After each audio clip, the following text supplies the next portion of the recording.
aí, meu povo, vamos para mais uma aula? Geografia 2, capítulo 21, China, a evolução econômica e a ação política. Antecedentes.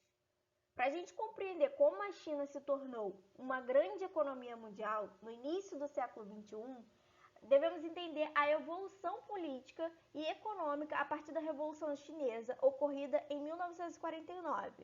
Após esse importante movimento político, ocorrido em meados do século XX, o país mais populoso do mundo passou a integrar o bloco socialista em uma ordem mundial marcada pela bipolaridade.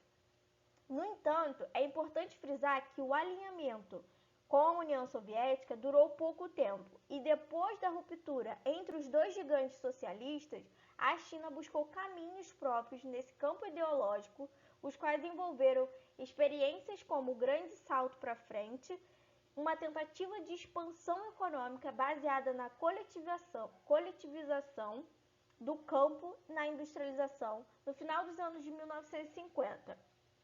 Após a frustração com os resultados do Grande Salto para Frente, ocorreu a Revolução Cultural, uma grande campanha político-ideológica implementada a partir de 1966, que visava a neutralizar a crescente oposição de alguns setores menos radicais do partido. A China sofreu uma modificação significativa em 1976 com a morte de Mao Tse-tung, grande líder nacional desde a Revolução de 1949. Após um período de disputa pelo poder, o país passou a ser liderado por Deng Xiaoping, que assumiu uma nação com sérios problemas econômicos e iniciou uma série de reformas que transformaram a China na potência que se hoje conhece.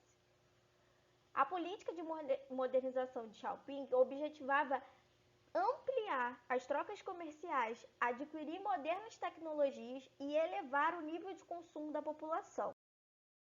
Em 1978, foi aprovado o Programa das 4 Modernizações: Indústria, Agricultura, Ciência e Tecnologia e Forças Armadas. O marco do socialismo chinês atual, que se define como socialismo de mercado, porque combina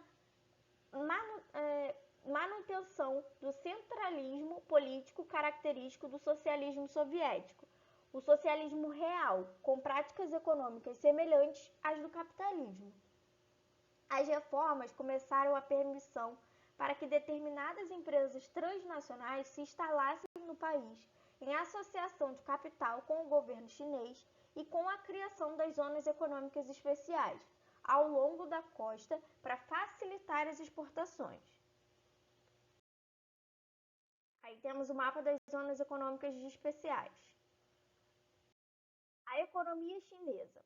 As zonas econômicas especiais são típicas zonas francas beneficiadas por concessões alfandegárias e fiscais em que as associações podem ser até inteiramente estrangeiras. Com a abertura econômica chinesa, o país atraiu grandes investimentos estrangeiros interessados no baixo custo de produção local, possível devido aos baixos salários praticados, à disponibilidade de matéria-prima e às políticas fiscais, isenção de impostos e cambiais, à desvalorização da moeda, voltados para a exportação. Posteriormente, outros fatores contribuíram com essa atratividade chinesa: a consolidação de um sistema de infraestrutura cada vez mais moderno e a expansão do gigante mercado consumidor interno com a elevação da renda média da população. Devido a esses fatores, a China conseguiu as taxas de crescimento muito superiores às do resto do mundo. O grande crescimento, aliado ao volume de reservas cambiais, permite parcerias maiores e presença no comércio mundial. A infraestrutura de transporte e comunicação foi bastante melhorada, com investimentos em portos, aeroportos e linhas aéreas. Além disso, ocorreu um aumento significativo na produção de bens de consumo e bens duráveis nos últimos anos. Ao lado de bens de baixo e médio valor agregado, as exportações chinesas vêm se destacando cada vez mais por bens de alto valor agregado. No setor agrícola, foram eliminadas as comunas populares e os camponeses foram autorizados a vender no mercado livre os excedentes de metas de produção previamente estabelecidas, contratos de responsabilidades. Como a China ainda é oficialmente socialista, o país passa a ter dois sistemas econômicos, porque a discrepância entre as áreas especiais e o restante do país se torna cada vez maior. A geopolítica chinesa.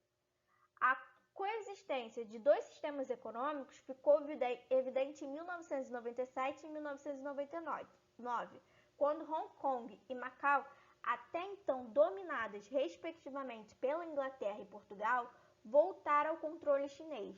Essas duas áreas, sob regime capitalista, foram reincorporadas como regiões administrativas especiais, com expressiva autonomia, comprovando que, nesse momento, nenhum regime é incompatível com a China.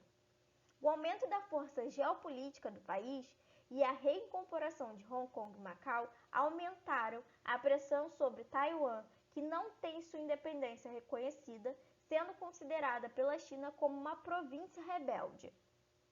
A China é definida como um país socialista de mercado, porque apesar dos grandes avanços no processo de abertura econômica, não há importantes movimentos de flexibilização de política, o que é possível observar com a manutenção do sistema monopartidário e uma série de restrições às liberdades individuais no regime ditatorial chinês. Esse imobilismo no campo político ficou evidente para o mundo e para os chineses quando, em 1989, protestos estudantis foram violentamente reprimidos pelo governo local, o evento que ficou conhecido como Massacre da Praça da Paz Celestial. E é isso, povo. Dúvidas, escrevam nos comentários e até o próximo vídeo.